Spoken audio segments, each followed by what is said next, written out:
75% of all mergers and acquisitions fail to achieve their strategic or financial objectives. And a lot of reasons account for this. You sometimes buy at the wrong time. You sometimes pay the wrong price. Sometimes you buy the wrong company. What we find in our 30 years of research in over 100 cases of mergers and acquisitions is that what matters most in eventual financial or strategic success is the process through which the two companies come together. And what we find is if you look at each of the 3 stages of a deal, there's a distinct emphasis between the 75% of failures and the 25% of successes. In the pre-combination phase, when you're thinking through why are we doing the deal, who do we want to do it with, you start doing your due diligence, what we find is there's a financial tunnel vision in the 75% of failures. Too much focus on the financial structure of the deal. The successful deals have a strategic orientation. The question is posed, why are we doing the deal? And we only find a partner that fits our strategy rather than fits our financial terms. Now let me be clear, a good strategy does not make up for lousy numbers. If you've paid the wrong price or bought the wrong company, you've done just that.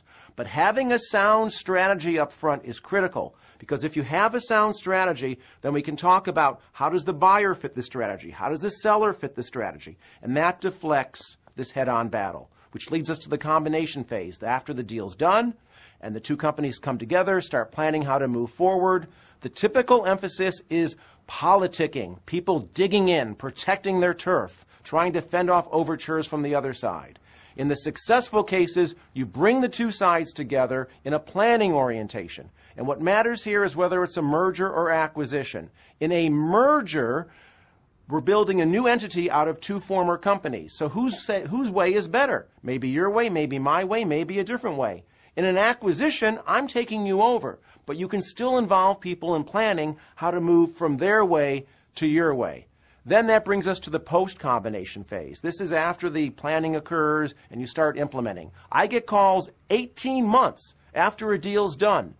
The two cultures are clashing. Productivity has plummeted. The best people have jumped ship. Can you come in and put out those fires?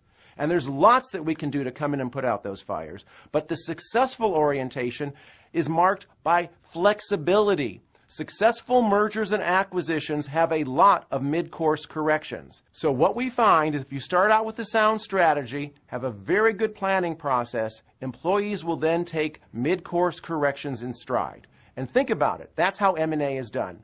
The way the game is played is when you buy a company, only then can you really dig in and find out what they're all about. And if you level with employees and educate them about the merger and acquisition process, they will take these mid-course corrections in stride, and that puts you on the path to successful M&A.